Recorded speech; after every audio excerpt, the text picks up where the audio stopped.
ऐसे शांत और अव्यक्त अवस्था में अपने मन बुद्धि संस्कार की लगाम को हाथ में लिए कर्मों के सारे फिक्रातों से फारिग होकर और चलते हैं नीचे धाम की ओर।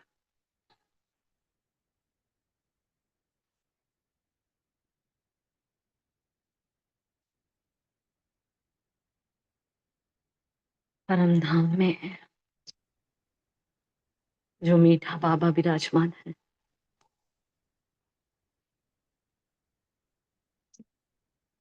वो मेरा माता पिता बंधु सखा, मेरे मन के भावों को मुझसे भी पहले जानने वाला और कैच करने वाला बाबा के बिल्कुल सन्मुख जाकर बैठ जाए और दिल से आह्वान करते हैं हमें बेफिक्र बादशाह बनाने के लिए। ये जो मुहिम चलाई है बाबा आपने, इसको एक स्टेप आगे बढ़ाने के लिए, हमें आप समान बनाने के लिए, हर ज्ञान के धारणा का स्वरूप बनने के लिए आ Yeah. जाइए।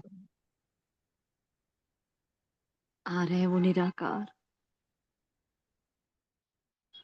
अपनी अनंत रोशनी को फैलाकर डायमंड हॉल में। देख रहे हैं वो अपने बेफिक्र बादशाहों को, चमकते हुए हीरो को। हम सब एकाग्रता के आसन पर आसीन होकर बाबा के सन्मुख हैं, संपूर्ण समर्पित होकर। शुक्रिया मीठे बाबा, शुक्रिया आप सभी फरिश्तों का। ओम शांति, ओम शांति, ओम शांति।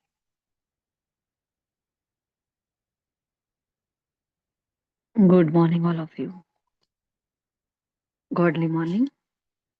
आज संडे के महावाक्य, आज 6 अप्रैल 2025 और रिवाइज डेट है 15 दिसंबर 2004। मुरली का टाइटल है बाप दादा की विशेष आशा, हर एक बच्चा दुआएं दे और दुआएं ले। है ना? तो बाबा किस बच्चों को देख रहे हैं आज? तो बाप दादा अपने चारों ओर के बेफिक्र बादशाहों की सभा को देख रहे हैं। है ना? कौन सी सभा है ये? हम्म? कौन से बच्चे हैं ये? बेफिक्र बादशाह है। और कौन से बच्चे हैं? बाबा के राजा बच्चे हैं, बाबा के लाड दुलाले बच्चे हैं। है ना?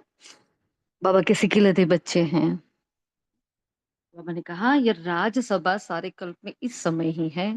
रूहानी फखूर में रहते हो, इसलिए बेफिक्र बादशाह हो। सर्टिफाइड कर दिया। पहले तो बाबा ने बहुत प्यार से सब कुछ है सर्टिफिकेट दे दिया, आप रूहानी फकुर में रहते हो, आप बेफिक्र बादशाह हो। फिर पूरी वाणी में बाबा ने इतनी बार पूछा है बेफिक्र बादशाह हो, बेफिक्र बादशाह हो। है ना?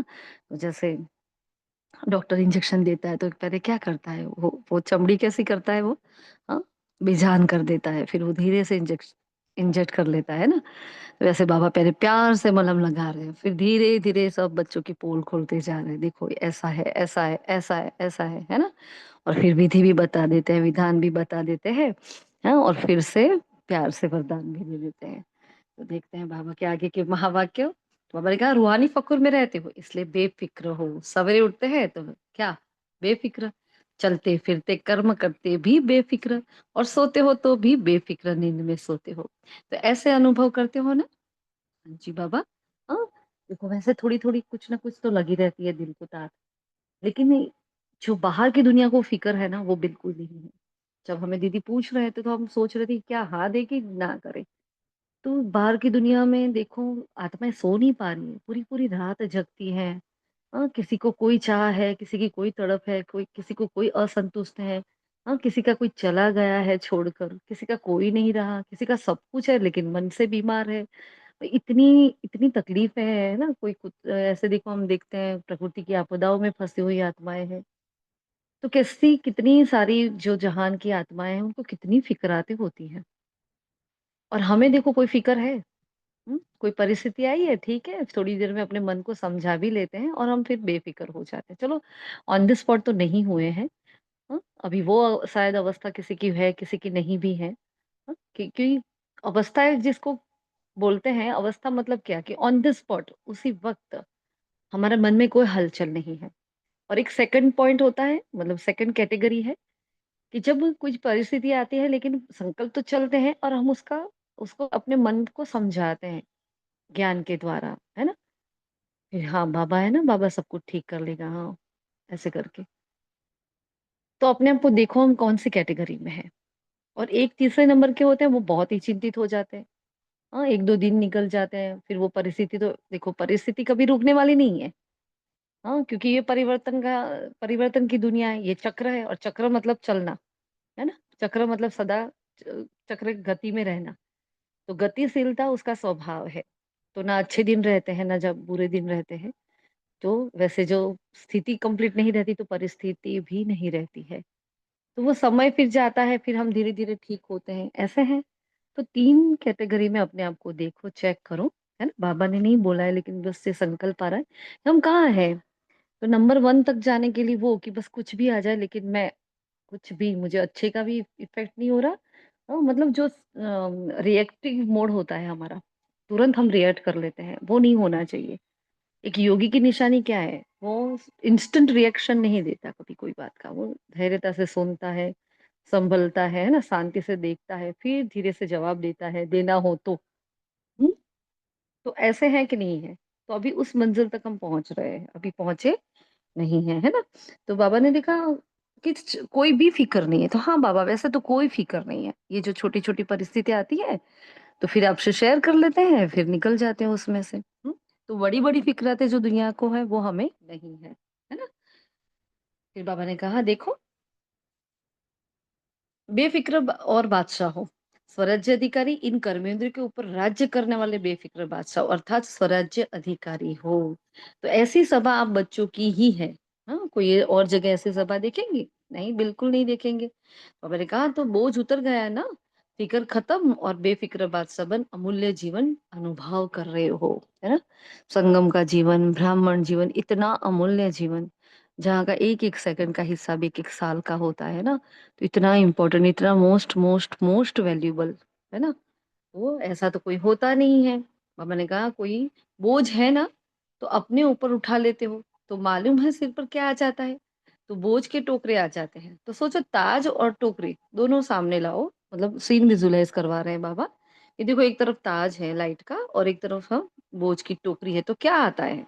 हाँ, अच्छा कौन सा लगता है? ताज अच्छा लगता है कि टोकरी अच्छी लगती है? सभी कर्मेंद्र के ऊपर राज्य करने वाले बादशाह हो। हाँ, मतलब मैं आत्मा पहले स्व की, कल कहा था ना, कल बाबा ने लास्ट में, कि स्व कल्याणकारी बनो। स्व कल्याणी जो होता है, वही विश्व कल्याणकारी बन सकता है। तो स्व का कल्याण करना है, तो जब तक स्व का कल्याण कैसे करूंगी? तो मैं अपने एक एक कर्मेंद्रियों को, कि मैं सोचूं वही मेरी आंखें, मैं जो ऑर्डर करूं आंखें वही देखे। हम कल भी बाबा ने एक बात बताई, देखो लेकिन कोई इफेक्ट नहीं होनी चाहिए, देखते हुए नहीं देखो, ये कह रहे हैं ना बाबा। तो देख तो सब, क्योंकि रावण का राज्य है, सब कुछ दिख भी रहा है, सुन भी सब कुछ रहे हैं। हाँ, ऐसा तो हो नहीं सकता कि डिटैच होकर कोने में बैठ जाए, ऐसा तो नहीं होगा। जैसे कि जब हमारे शुरू का यज्ञ का समय था, जो 14 साल उन लोगों ने बिताए थे, तो उसी वक्त हमारे पार्टीशन हुए थे भारत पाकिस्तान के, है ना। लेकिन हमारी दादियों को, बाबा को, मम्मा को कोई इफेक्ट नहीं था, क्योंकि वो छू भी नहीं, वो आग जो बाहर थी, इतने कोमी हो रहे थे, इतने राइट्स हो रहे थे, लेकिन उनको छू भी नहीं पाए थे। क्यों? क्योंकि वो एक कोने में ऐसे रहे हैं। मतलब भगवान ने देखो उनको छूने भी नहीं दिया, कि वहां एक संकल्प भी चले कि क्या होगा, बाहर खून खराब हो रहा है, क्या होगा। तो एक संकल्प तक दादियों को कभी नहीं आया, ना बाबा को आया। ब्रह्मा बाबा शायद जानते होंगे, लेकिन उन्होंने तो, हाँ, वो तो फर्स्ट नंबर की आत्मा है, तो उन्होंने ये सेक अपने बच्चों तक कभी आने ही नहीं दिया। इतना कुछ हुआ था, हम सब हिस्ट्री को जानते हैं, है ना। तो बाहर तो सब कुछ हो रहा है, लेकिन वो सेक मुझे ना लगे, उसके लिए मुझे भी तो वो अवस्था बना नहीं है।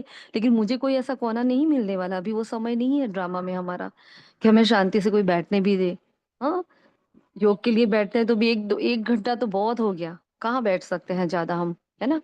तो वो समय नहीं रहा। तो हम कैसे करेंगे ये अभ्यास? तो इसके लिए बाबा ने आज विधि भी बताई है, कि बहुत काल का बच्चे अभ्यास करते जाओ, है ना। तो इतनी जो भी बोझा है सर पर, जो जो भी बोझा है मैं बाबा को सौंप देना है। नहीं है ऐसा तो नहीं है तो सही। हाँ, इसलिए बाबा ने कहा देखो, बेफिक्र बादशाह स्वराज्य अधिकारी भी कोई नहीं बना, क्योंकि पवित्रता की शक्ति मायाजीत कर्मेंद्रिय जीत विजयी बना देती है।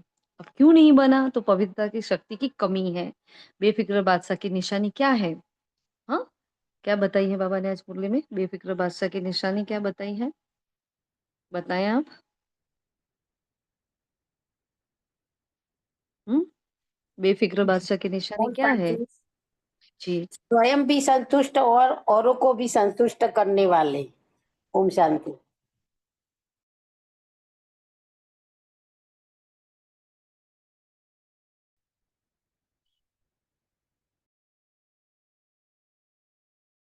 जी बिल्कुल, जो खुद संतुष्ट है और सबसे संतुष्ट का सर्टिफिकेट भी लेता है, जो कल दी बाबा ने बताया ना।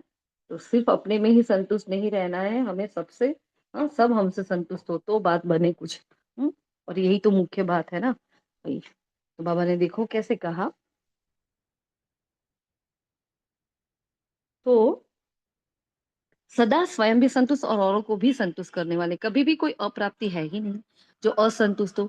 जहां अप्राप्ति है वहां असंतुष्टता है। हाँ, अप्राप्ति मतलब क्या? कोई इच्छाएं है मेरे अंदर, भी वो काम विकार पड़ा है कामनाओं को लेकर। हाँ, मुझे ये चाहिए, मुझे वो चाहिए, फला ढिकना, हाँ कुछ ना कुछ हमें चाहिए। तो जो चाहिए है तो वो अप्राप्ति है, तो अप्राप्ति है तो संतुष्टता हो ही नहीं सकती, है ना। तो जहां प्राप्ति है वहां संतुष्टता है, तो ऐसे बने हो तो चेक करो। बाबा ने चेकिंग कहा है, सदा सर्व प्राप्ति स्वरूप संतुष्ट है। हाँ, हमारा गायन है, अप्राप्त नहीं कोई वस्तु देवताओं के नहीं, लेकिन ब्राह्मणों के खजाने में। तो संतुष्टता जीवन का श्रेष्ठ श्रृंगार है, श्रेष्ठ वैल्यू है। तो संतुष्ट आत्माएं होना। हम्म, तो बाप दादा ऐसे बेफिक्र बादशाह बच्चों को देख बहुत खुश होते हैं। वाह मेरे बेफिक्र बादशाह, वाह वाह वाह। हाँ, 3 बार बाबा ने क्या कहा? वाह वाह वाह, है ना। हाथ उठाओ। बाबा ने कहा फिक्र है कि नहीं है? फिर बेफिक्र बनने की विधि बहुत सहज है, बाबा ने कहा। हाँ, सिर्फ एक मात्रा का थोड़ा सा अंतर है। हाँ, कौन सा अंतर है वो? बाबा ने कहा मेरे को तेरे में परिवर्तन करो, बस। हर बात में मेरा मेरा आ जाता है, उसको तेरा कर दो। मेरा नहीं तेरा। तो हिंदी भाषा में मैं निकाल के ते कर दो, बस इतना सा ही, इतना सा ही करना है। लेकिन इतने से में सारा पुरुषार्थ, ये मैं और ये ते, इसमें हमारा सारा पुरुषार्थ आ जाता है ना। हर बात में मैं हो जाता है। अब देखो कोई सपोज घर में गेस्ट आ रहे हैं, अरे मुझे भोजन बनाना है, मुझे ये करना है, मुझे ये करना है, घर भी ठीक करना है, वो करना है ना। हर बात में कैसा होता है, कहाँ जाती है वो फिर? तो ऐसा थोड़ी है छोटी छोटी बातों में बाबा को नहीं बुलाएंगे, बड़ी बड़ी में ही बुलाएंगे, ऐसा थोड़ी है। अगर बेफिक्र है तो हर कर्म में हम बेफिक्र है, चाहे छोटा चाहे बड़ा, कोई भी कर्म है उसमें। हम्म, तो लेकिन बाबा ने कहा मेरा मेरा हो जाता है तो उसको तेरा कर लेना है। तो विधि क्या है? मेरे को तेरे में परिवर्तन कर दो। फिर बाबा ने कहा देखो, ऐसे मेरे मेरे वाले हो या तेरे तेरे वाले हो। हाँ, तो अगर परिवर्तन नहीं किया मेरे को तेरे में, तो मेरा मेरा अर्थात दास बनने वाला, उदास बनने वाला। माया के दास बन जाते हैं ना, तो उदास होते। हाँ, तो उदासी अर्थात क्या? तो माया के दासी बनने वाले। माया के दासी तो 63 जन्म से माया के तो दास थे। हाँ, जैसे मन ने नचाया नाचे, जैसे किसने कहा वो किया, पर मत मन मत, हाँ, इधर इधर उधर भटकते रहे। तो अब तक तो वही किया, अब राजा बनने का एक ही युग है। उसमें भी मेरे पास कितना समय है मुझे नहीं पता, कब मेरा ड्रामा में पार्ट कौन सा होगा, क्या चेंज होगा। हम विनाश तो देखो अब सामने नगाड़े बजाकर खड़ा है हमारे सामने। अब हमारे पास वो समय है, इतना क्रुशियल समय है हमारे पास कि 1 मिनट हम नहीं बिगाड़ सकते। बाबा तो 1 सेकंड के लिए कहते हैं ना। तो उस समय को वो रियलाइज करे कि भाई इतना कम समय है, क्योंकि बाबा ने आज खजाने के बारे में भी बात की कि इतना खजाना है, तो श्रेष्ठ संकल्प का समय का, तो समय का खजाना इतना मोस्ट मोस्ट इम्पोर्टेंट खजाना है। इसको बिगाड़ा मतलब सब कुछ, मतलब हर कल्प वो हमारे लिए चला जाएगा, मतलब हम सतयुग में नहीं आ पाएंगे, पीछे आएंगे फिर हम। तो माया के दास नहीं बनना, अभी अब तक वही किया है हमने, है ना। तो क्योंकि 63 जन्म उदास रहने का अभ्यास है ना, कभी कभी वही मर्ज भी हो जाता है। बाबा को तो सब पता है, हर एक बच्चा बेफिक्र बादशाह है। अब देखो, हाँ, तो अगर अभी भी कहाँ कोने में कोई फ़िक्र रख दिया हो तो दे दो, है ना? तो आज योग करने बैठेंगे, वैसे हम कर ही लेते हैं, ये तो हम रोज़ करते हैं। लेकिन फिर भी छोटी-छोटी बातों में अगर कोई फ़िक्र आते आती है तो आज बाबा को सौंपेंगे, बाबा देखो अभी भी ये छोटी बात है। हाँ, बड़ी बातों से तो हम निकल जाते हैं, हमने ये देखा है, अपने में भी देखा है, सब में देखा है। बड़ी-बड़ी बातें जैसे ब्राह्मणों को इफ़ेक्ट नहीं कर रही है, मतलब महावीर बनकर हम खड़े हो जाते हैं। लेकिन छोटी-छोटी जो बातें होती है, जो घर परिवार में होती है, हाँ, सेवाओं में होती है, वो छोटी-छोटी सी बातें ना असर कर जाती है। और बाबा कहते हैं ना चींटी, वो चींटी भी है ना वो काट-काट कर खराब कर देती है। जैसे वो कहा ना भई हाथी के कान में चली जाती है, दिमाग पर चढ़ जाती है। तो वो छोटी बात फिर पूरा गिरा देती है हमें, हाँ? इसलिए बाबा ने कहा देखो ये बोझ रखने की आदत पड़ गई है। जब बाप कहते हैं बोझ मेरे को दे दो, तो आप लाइट हो जाओ ना, डबल लाइट। हाँ? तो फिर बाबा ने बहुत अच्छी-सी विधि बताई है कि अच्छी तरह से उसको चेक करना। तो क्या विधि बताई है बाबा ने बताओ? क्या विधि बताई है?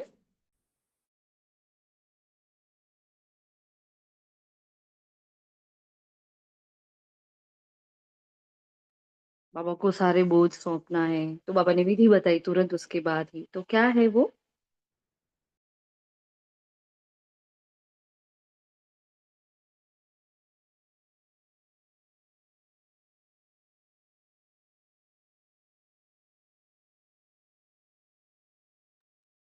ओम शांति। बाबा ने चेक करने के लिए कहा कि जब अमृत वेले उठो तो चेक करना कि सबकॉन्शियस में भी कोई बोझ तो नहीं है। बाबा ने कहा सबकॉन्शियस में भी, स्वप्न कॉन्शियस तो क्या, बाबा ने कहा स्वप्न मात्र में भी कोई बोझ अनुभव ना हो। ये कब होगा? सपोज़ हमें अमृत वेले उठे और हमें बोझ फ़ील होता है, क्यों होता है ये? चलो, क्यों होता है बताओ? बाबा ने बोला ये विधि बता दी अमृत वेले देखो, चेक करो और फिर सौंपो बाबा को। तो ये आया कहाँ से बोझ? क्यों हुआ ऐसा? क्योंकि जब तक मैं और मेरापन नहीं गया तब तक बोझ अनुभव होगा, जब तक बाबा को अर्पण नहीं किया तब तक बोझ अनुभव।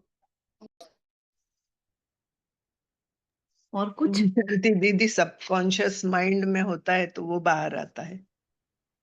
हाँ, सही बात है, क्योंकि 63 जन्म का बहुत सारा रिकॉर्ड है ना, हमारे अंदर 84 जन्मों का है।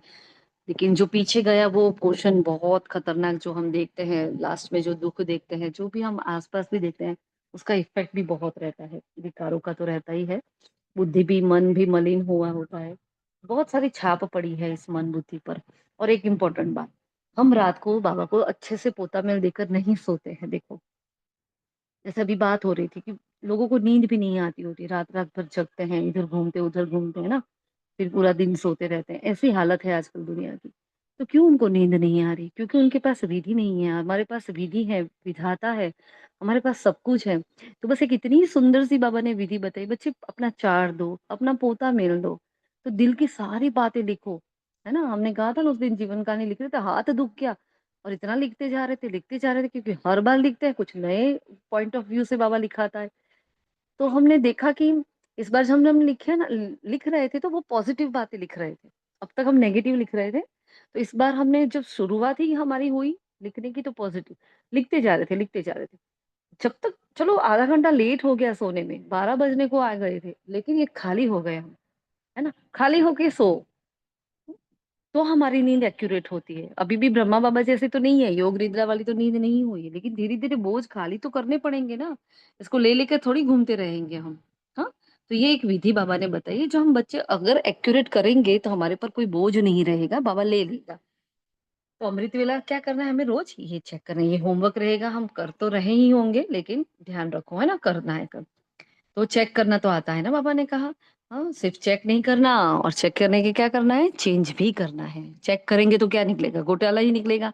तो तुरंत क्या करो उसको व्यर्थ को समर्थ में परिवर्तन कर लो, उसको चेंज कर लो, है ना?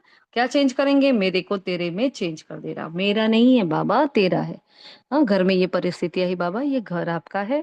बाबा ये बच्चा आपका ऐसा है, इसकी हरकतें ऐसी हैं, इसकी चलन कुछ ठीक नहीं लग रही है बाबा, इनके शब्द ऐसे हैं बाबा। हाँ, मैं तो यहाँ सिर्फ़ और सिर्फ़ निमित्त हूँ। हाँ, जैसे बहनें कैसे रहती हैं सेवा केंद्र पर। आप देखना एकदम निश्चिंत होकर रहते हैं। उनको सेंटर छोड़ना पड़ता है ना सपोज़ कहीं बाहर जाना तो भाइयों-बहनों को हवाले छोड़कर चले जाते हैं। उनको ज़रा भी ऐसा नहीं होता क्या होगा? इतनी निश्चिंत रहती है क्योंकि पता है ना ट्रस्टी है, हमारा कुछ भी नहीं है। वो पाठ उन लोगों ने पक्का कर लिया है। तो कोई चिंता नहीं, तो हमारा भी तो ये सेवा केंद्र है बस। हाँ, और सबकी सेवा में हम हाज़िर हैं। तो बाबा आपके बच्चे मैं क्या करूँ? मुझे चिंता नहीं करना, बस आप बताओ, आपको सँभालना है, मेरा काम था आप तक पहुँचाना, अब आप देखो और वो देखे, है ना?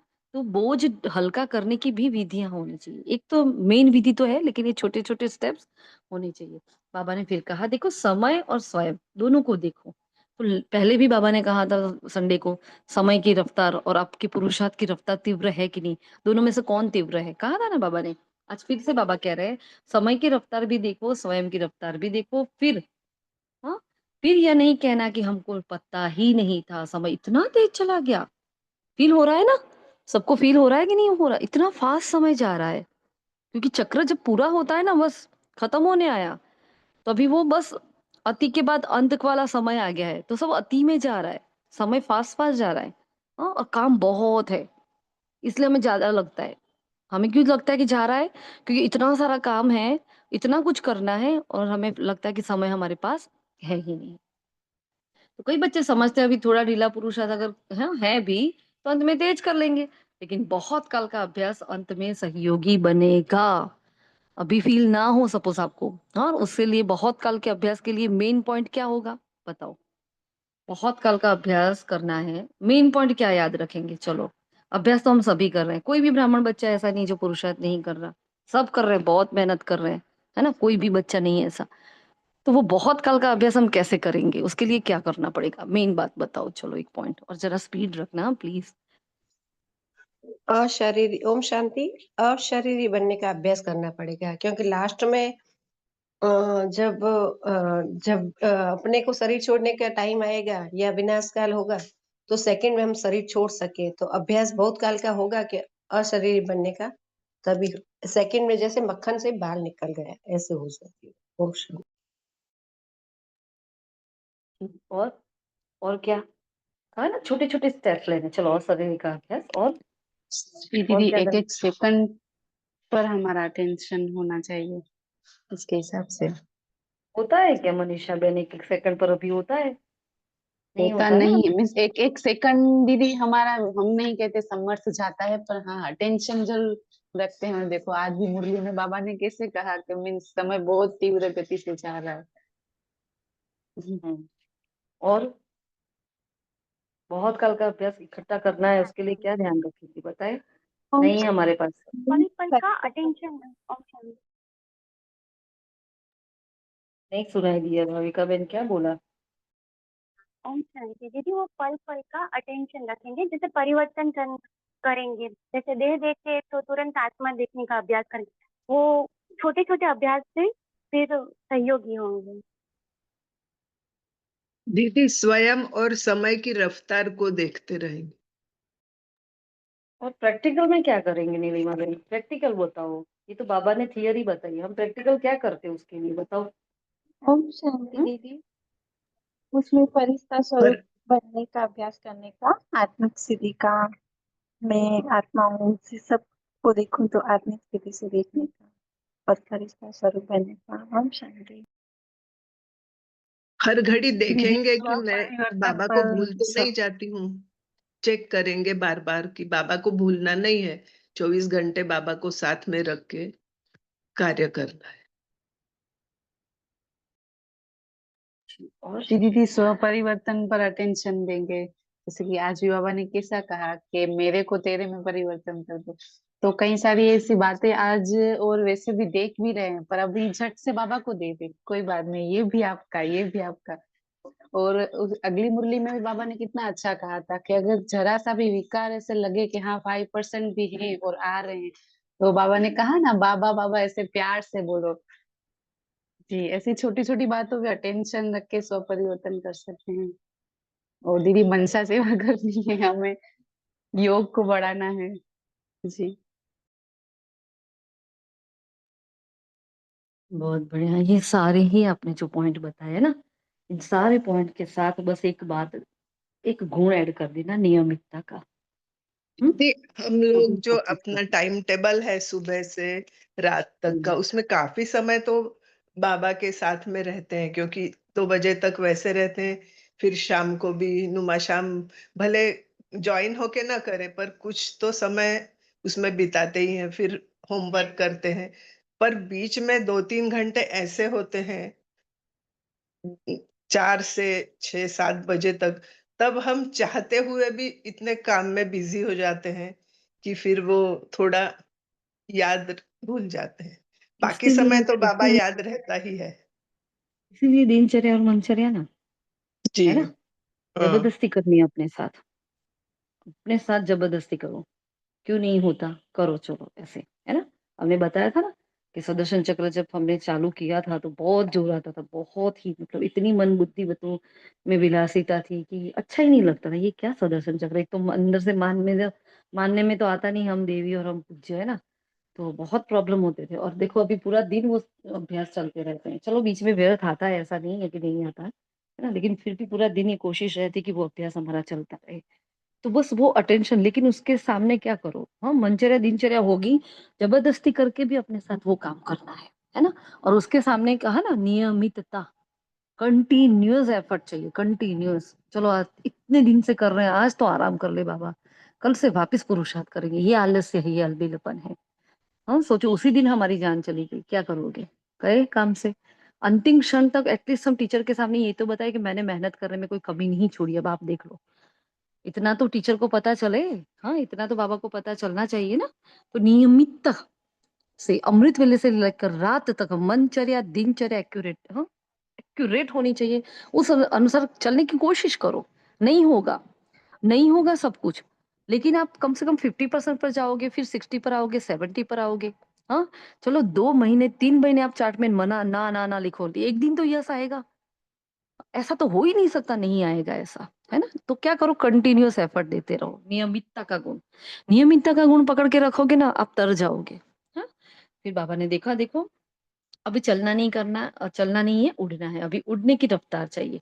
पंख मिल गए हैं ना, तो हिम्मत के, उमंग उत्साह के पंख सबको मिले हैं। बाप का वरदान भी है ना, क्या? हिम्मत है बच्चे, मदद है बाप। तो हिम्मत का एक कदम आपका, 1000 कदम बाप की, मदद बाप की। क्योंकि बाप का बच्चों से दिल का प्यार है, तो प्यार वाले बच्चों की बाप मेहनत नहीं दे सकते। तो मोहब्बत में रहो तो मेहनत समाप्त हो जाएगी। मेहनत अच्छी लगती है क्या? हाँ, 63 जन्म भटके, भटकते भटकते मेहनत करते थक गए हैं। तो बाप ने अपनी मोहब्बत से भटकने के बजाय 3 तख्त के मालिक बना दिया। जो बाबा ने कहा, अकाल तख्त है, विश्व राज्य तक है भविष्य का, और एक बाप का दिल तख्त है ना? तो ये 3 तख्त तो हम सबके पास है।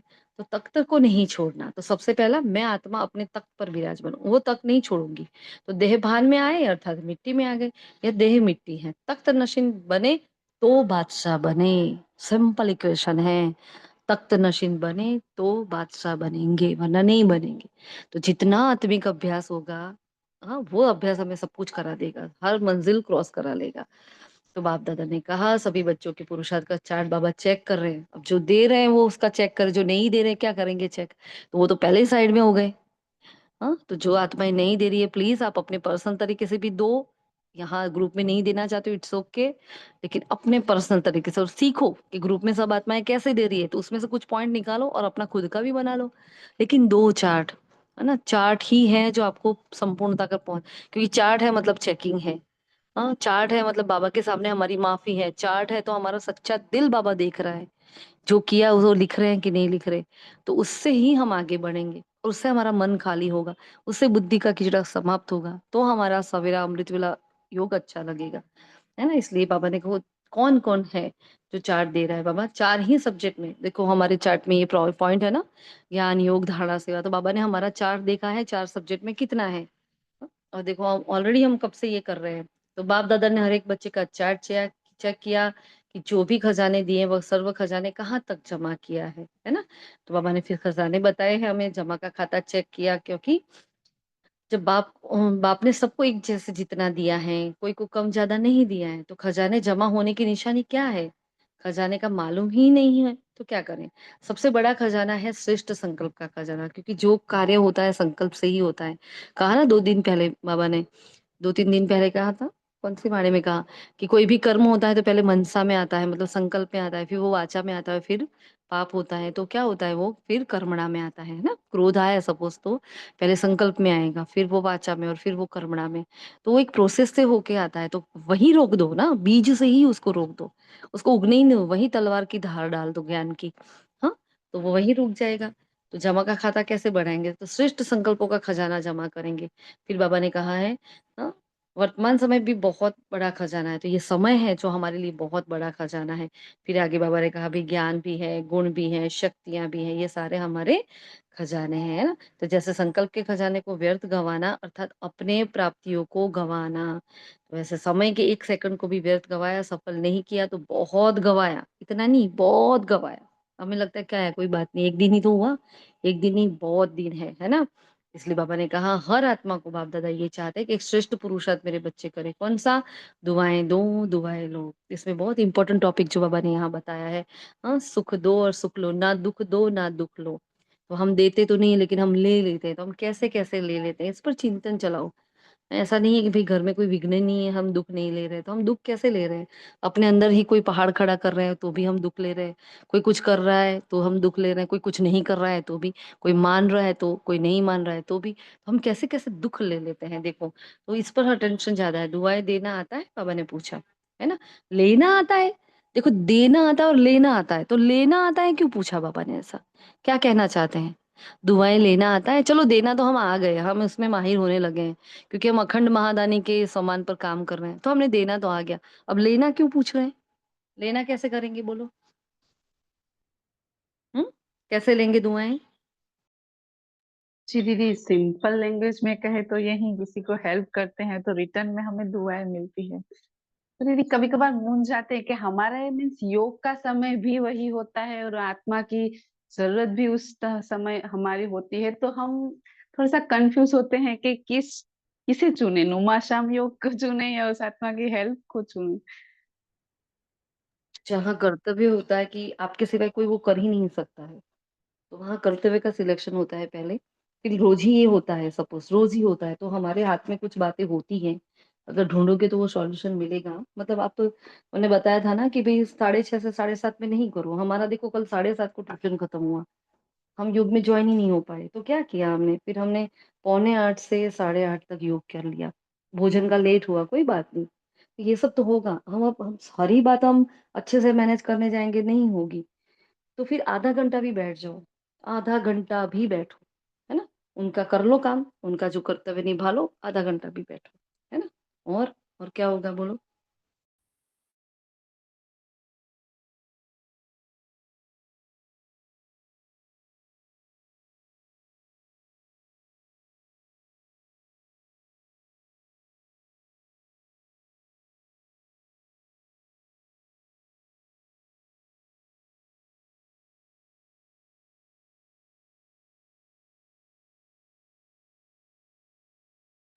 जी दीदी, योग में हम जो मनसा सकाश देते हैं आत्माओं को, तो ये भी रिटर्न में दुआएं लेनी हुई ना। जैसे कि बाबा नहीं मुरलियों में कहते हैं कि अपने भाई बहन को देखो, भक्तों की पुकार सुनो। जी। हम्म। टॉपिक चल रहा है हमारा दुआएं कैसे लें, है ना? वो बताओ चलो, बाकी सभी बोले।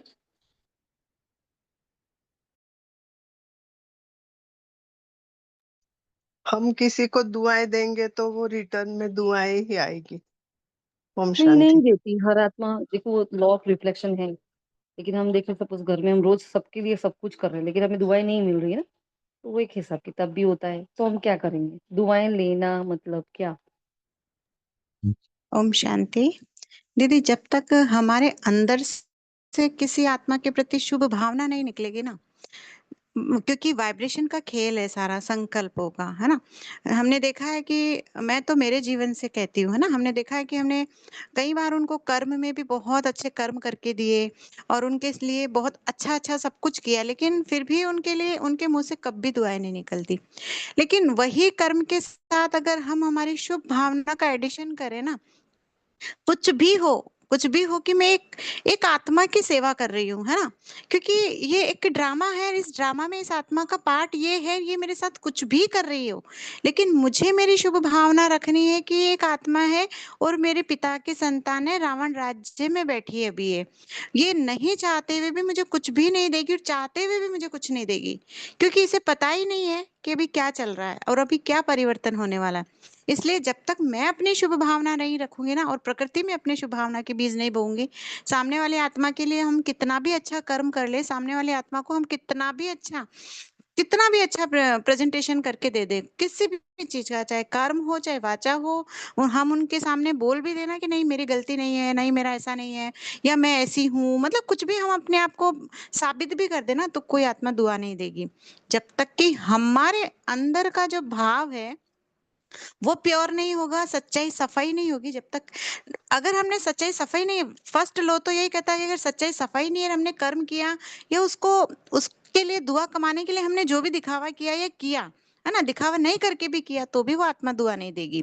क्योंकि सबको सब पता है, लेकिन प्रकृति भी तो हमारी अपनी भी तो एक प्रकृति होती है कि हाँ, हमने जो किया हमारी प्रकृति भी जज कर रही है, हम अपने आप को भी जज करें तो वो कहीं से भी हमको दुआ नहीं मिलने वाली है। इसलिए किसी से भी दुआ लेने से पहले अंतर्मन में अपने आप की सच्चाई सफाई जरूरी होती है। मेरे हिसाब से मेरे जो जीवन की पृष्ठभूमि रही है ना, उस आधार पे मैं आपको बता रही हूँ, क्योंकि जितना जो किया है हम जानते हैं, अपने अपने उसमें हम जानते हैं कि हाँ, हमने किस किस के लिए क्या क्या किया है, लेकिन वो नहीं मिलता है, मैंने प्रैक्टिकल देखा है, नहीं मिलता है वो। तो मुझे ऐसा लगता है कि मुझे अपने आप को बदलना पड़ेगा। मेरे अंदर अगर किसी के लिए थोड़ा सा भी भाव गलत है तो वो भाव उस तक पहुंच ही रहा है, इसलिए सच्चाई सफाई जरूरी है। ओम शांति। ओम शांति। और दीदी हम ओम शांति, जैसे हम श्रीमत पर चल के बाप की दुआएं भी प्राप्त कर सकते हैं, सेवा में हम ब्राह्मणों के सहयोगी रहते हैं, ब्राह्मणों की दुआओं का खाता भी हम ब्राह्मणों की दुआओं का खाता भी हम बना सकते हैं, जैसे बाबा बोलते हैं ना, पुण्य का खाता हाई हो जाएगा। ओम शांति। ओम शांति। दुआएं किसी के मुख से जैसे कि बोलने की जरूरत नहीं है कि वो हमें दुआएं दे रहा है या नहीं दे रहा है, हम ऑटोमेटिकली ऐसा हम कार्य करेंगे तो उसके दिल से, वो चाहे स्वीकार बाहर से आत्मा करती है या नहीं करती है, वो दिल से वो मानेगी अंदर से, तो वो दुआएं हमारी तो जमा हो ही जाएगी, वो माने या ना माने, या वो आत्मा मुख से बोले या ना बोले। और दूसरी बात, हम यज्ञ की सेवा करके उसमें भी काफी दीदियों को सहयोगी स्नेही बनी, उसमें भी दुआएं जमा कर सकते हैं, ब्राह्मणों को सहयोग देके उसमें भी दुआएं जमा कर सकते हैं। और कहीं कहीं ऐसा होते हैं कि हम कितना भी हड्डी हड्डी उनके लिए कुछ भी कर दे, वो नहीं स्वीकार करती, या कहीं हमारी हम निंदा सुनते हैं, तो उसको हम सूक्ष्म में दुआएं दे सकते हैं, जैसे कि हे आत्मा तेरा कल्याण हो, तुझे भी बाबा का ज्ञान मिले, कुछ भी ऐसे जैसे मनसा में, तो उसे भी माफ करके या माफी देके, या उसे अच्छा कुछ भी अच्छा उसके लिए सोच के उसे ऐसे सूक्ष्म में भी दुआएं दे सकते हैं।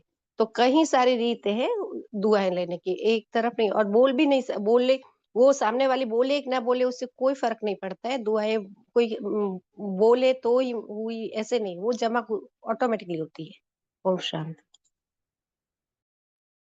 ओम शांति दीदी। ब्राह्मण परिवार के सहयोग देना, अनियमित बहनों को मान सम्मान देना, उनकी केयर करना, और बाबा के यज्ञ में जो भी जरूर हो हम हाजिर हो जाए, वो भी दुआ की पात्र है। ओम शांति।